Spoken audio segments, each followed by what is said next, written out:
Hello guys, ಮಂಗಳವಾರದ ದಿನದಂದು ಆಂಜನೇಯ ಸ್ವಾಮಿಯನ್ನು ಪೂಜಿಸುವುದರೊಂದಿಗೆ ನಿಂಬೆಹಣ್ಣಿನಿಂದ ಈ ಚಿಕ್ಕ ಕೆಲಸವನ್ನು ಮಾಡುವುದರಿಂದ ನಕಾರಾತ್ಮಕತೆಯಿಂದ, ಹಣದ ಸಮಸ್ಯೆಗಳಿಂದ, ಕೆಟ್ಟ ದೃಷ್ಟಿಯಿಂದ ಮತ್ತು ಮುಕ್ತಿಯನ್ನು ಪಡೆದುಕೊಳ್ಳುತ್ತೀರಿ.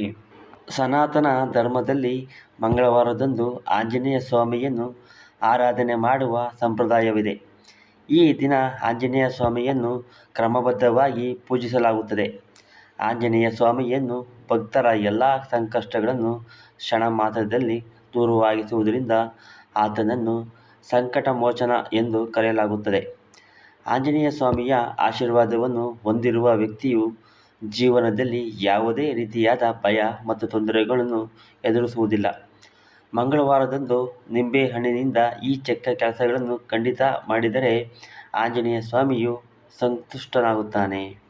ನಿಂಬೆಹಣ್ಣಿನಿಂದ ಈ ಚಿಕ್ಕ ಪರಿಹಾರವನ್ನು ಮಾಡಿಕೊಳ್ಳಿ. 1ನೇದು, ಕೆಟ್ಟ ಕಣ್ಣುಗಳಿಂದ ನಿಮ್ಮನ್ನು ರಕ್ಷಿಸುವುದು. ಶಾಸ್ತ್ರದಲ್ಲಿ ನಿಂಬೆಹಣ್ಣನ್ನು ಬಹಳ ಮುಖ್ಯವೆಂದು ಪರಿಗಣಿಸಲಾಗುತ್ತದೆ.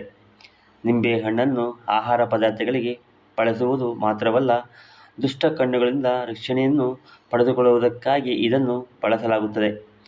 ನಿಮ್ಮ ಮನೆಯ ಅಥವಾ ವ್ಯಾಪಾರದ ಕಣ್ಣು ದೃಷ್ಟಿಯಿಂದ ರಕ್ಷಿಸಲು ನೀವು ಬಯಸಿದರೆ ಮುಖ್ಯ ದ್ವಾರದಲ್ಲಿ ನಿಂಬೆ ಮತ್ತು ಹಸಿರು ಮೆಣಸಿನಕಾಯಿಯನ್ನು ನೇತು ಹಾಕಿ.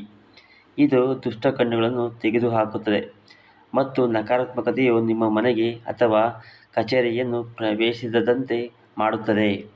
2ನೇದು, ನಕಾರಾತ್ಮಕತೆಯನ್ನು ದೂರ ಮಾಡುವುದು. ಶಾಸ್ತ್ರದ ಪ್ರಕಾರ ಮಂಗಳವಾರದಂದು ನಿಂಬೆ ಗಿಡವನ್ನು ನೆಡುವುದು ಅತ್ಯಂತ ಮಂಗಳಕರವೆಂದು ಪರಿಗಣಿಸಲಾಗುತ್ತದೆ. ಆದರೆ ಮನೆಯೊಳಗೆ ನಿಂಬೆ ಮರವನ್ನು ನೆಡಬಾರದು ಎಂಬುದನ್ನು ನೆನಪಿನಲ್ಲಿಡಿ. ಬದಲಿಗೆ ಅದನ್ನು ಮನೆಯ ಮುಖ್ಯದ್ವಾರದಲ್ಲಿ ಇರಿಸುವುದು ಮಂಗಳಕರ ಮತ್ತು ಫಲಪ್ರದ ಪರಿಗಣಿಸಲಾಗುತ್ತದೆ. ನಿಂಬೆ ಮರವನ್ನು ನೆಡುವುದರಿಂದ ಮನೆಯಲ್ಲಿ ನಕಾರಾತ್ಮಕತೆ ಬರುವುದಿಲ್ಲ. 3ನೇದು, ವ್ಯಾಪಾರದಲ್ಲಿನ ಲಾಭಕ್ಕಾಗಿ. ಯಾವುದೇ ಒಬ್ಬ ವ್ಯಕ್ತಿಯು ದೀರ್ಘಕಾಲದವರೆಗೆ ವ್ಯಾಪಾರದಲ್ಲಿ ನಷ್ಟವನ್ನು ಎದುರಿಸುತ್ತಿದ್ದರೆ ಅವನು ಮಂಗಳವಾರದಂದು ನಿಂಬೆಯ ಈ ವಿಶೇಷ ಪರಿಹಾರವನ್ನು ಅಳವಡಿಸಿಕೊಳ್ಳಬಹುದು. ಮಂಗಳವಾರ ನಿಂಬೆಹಣ್ಣು ತೆಗೆದುಕೊಂಡು ಅದನ್ನು ನಿಮ್ಮ ವ್ಯಾಪಾರ ಅಥವಾ ಅಂಗಡಿಯ ಎಲ್ಲ 4 ಗೋಡೆಯ ಮೇಲೆ ಸ್ಪರ್ಶಿಸಿ. ಇದರ ನಂತರ ಆ ನಿಂಬೆಹಣ್ಣನ್ನು 4 ತುಂಡುಗಳನ್ನಾಗಿ ಕತ್ತರಿಸಿ 4 ವಿಭಿನ್ನ ದಿಕ್ಕುಗಳಲ್ಲಿ ಎಸೆಯಿರಿ. ಮಂಗಳವಾರ ಹೊರತಾಗಿ ಈ ಪರಿಹಾರವನ್ನು ಶನಿವಾರವೂ ಮಾಡಬಹುದು.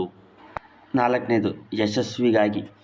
ಜೀವನದಲ್ಲಿ ಯಶಸ್ಸನ್ನು ಸಾಧಿಸಲು ಮನುಷ್ಯ ಹಗಲಿರುಳು ಶ್ರಮಿಸುತ್ತಾನೆ.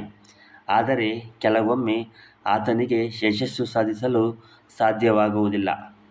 ಅಂತಹ ಪರಿಸ್ಥಿತಿಯಲ್ಲಿ ಮಂಗಳವಾರದ ದಿನದಂದು ನೀವು ಆಂಜನೇಯ ಸ್ವಾಮಿಯ ದೇವಸ್ಥಾನಕ್ಕೆ ಹೋಗಿ ಒಂದು ನಿಂಬೆಹಣ್ಣು, 4 ಲವಂಗವನ್ನು ತೆಗೆದುಕೊಂಡು ಹೋಗಿ ಅಲ್ಲಿ ಆಂಜನೇಯ ಸ್ವಾಮಿಯ ವಿಗ್ರಹದ ಮುಂದೆ ಇಟ್ಟು ನಿಂಬೆಹಣ್ಣಿನ ಮೇಲೆ ಲವಂಗವನ್ನು ಇಟ್ಟು ಹನುಮಾನ್ ಚಾಲಿಸವನ್ನು ಪಠಿಸಿ.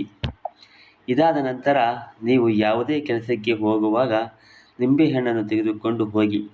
ಇದನ್ನು ಮಾಡುವುದರಿಂದ ನೀವು ಆ ಕೆಲಸದಲ್ಲಿ ಖಂಡಿತ ಯಶಸ್ಸನ್ನು ಸಾಧಿಸುತ್ತೀರಿ. ಮಂಗಳವಾರದ ದಿನದಂದು ನೀವು ನಿಂಬೆಹಣ್ಣಿನಿಂದ ಈ ಚಿಕ್ಕ ಕೆಲಸವನ್ನು ಮಾಡಿದರೆ ಖಂಡಿತ ಅದರಿಂದ ಪ್ರಯೋಜನವನ್ನು ಪಡೆದುಕೊಳ್ಳುತ್ತೀರಿ. ನಿಂಬೆಹಣ್ಣಿಗೆ ಸಂಬಂಧಿಸಿದ ಈ ಪರಿಹಾರವು ನಿಮ್ಮ ಜೀವನದ ಸಾಕಷ್ಟು ಸಮಸ್ಯೆಗಳನ್ನು ದೂರವಾಗಿಸುತ್ತವೆ. ಹಲೋ ಗಾಯ್ಸ್, ಈ ವಿಡಿಯೋ ನಿಮಗೆ ಇಷ್ಟವಾದರೆ ಸಬ್ಸ್ಕ್ರೈಬ್ ಮಾಡಿ, ಪಕ್ಕದಲ್ಲಿ ಇರುವ ಬೆಲ್ ಐಕಾನ್ ಅನ್ನು ಒತ್ತಿ ಆಲ್ ಅಂತ ಸೆಲೆಕ್ಟ್ ಮಾಡಿಕೊಳ್ಳಿ ಮತ್ತು ನಿಮ್ಮ ಗೆಳೆಯರಿಗೆ ಶೇರ್ ಮಾಡಿ ಹಾಗೂ ಈ ಒಂದು ವಿಡಿಯೋಗೆ ಲೈಕ್ ಮಾಡಿ ಮತ್ತು ನಿಮ್ಮ ಅನಿಸಿಕೆ ಅಭಿಪ್ರಾಯವನ್ನು ಕಮೆಂಟ್ ಮಾಡಿ.